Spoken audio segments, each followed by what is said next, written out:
જય માતાજી.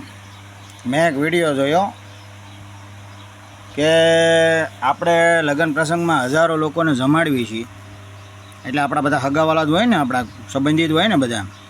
આપણા ઘરે કાંઈ પ્રોબ્લેમ આવ્યો હોય તો એક લોહીની બોટલ માટે કેટલા દોડાદોડી થાય. તો એક લોહીની બોટલ નહીં મળતી, હજારો લોકોને જમાડ્યો અને એમાં એકાદો ન આવે. બેન, બોલવું બહુ આસાન વસ્તુ છે, કરવું બહુ અઘરું છે. પણ જે કરે છે ને એને લોકો હક નથી લેવા દેતા. મારી પોતાની વાત કરું, મારે અમદાવાદમાં હું રહેતો હતો 20-22 વર્ષ, આમ તો 25 વર્ષ ઉપર રહ્યો, પણ પહેલાં અમુક સમય પછી આવી આવ્યો. પછી 20-22 વર્ષ તો હું કમ્પ્લીટ અમદાવાદમાં રહ્યો.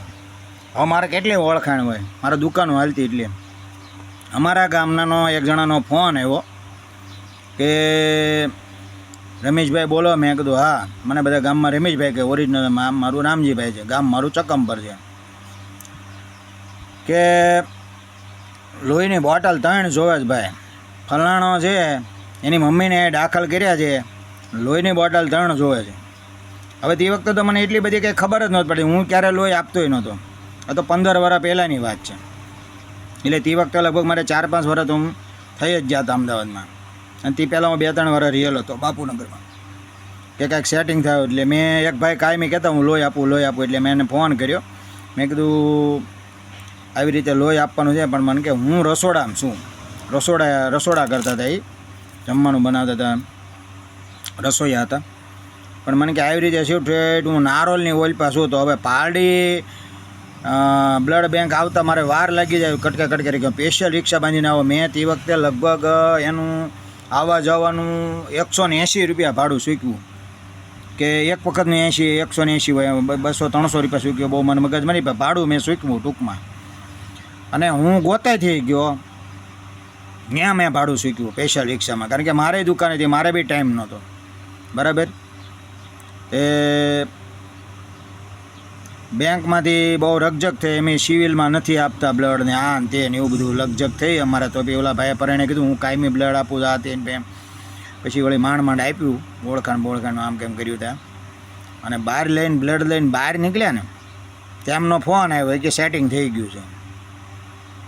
હું કરું, ઓલા ભાઈને મેં કીધું છે ને આ બોટલ કોઈ નથી દેવી. મેં કીધું બરાબર, રહેવા દેતા. મને કે ના હવે આપણે એવું કોકના બિચારાને કાયમ લાગે. મારો મગજ ગયેલો હતો એટલે બોટલો પાછી આપી દીધી. ભાઈ મેં કીધું આ લ્યો ને આમ સેટિંગ થઈ ગયું છે. કીધું ને હવે આવું કોઈને કરતા નહીં.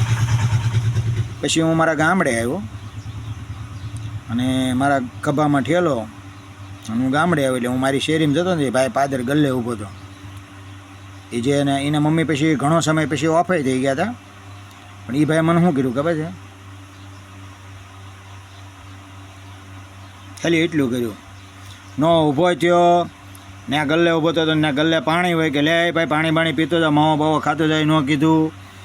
નતર એવું મેં એનું કામ કર્યું હોય.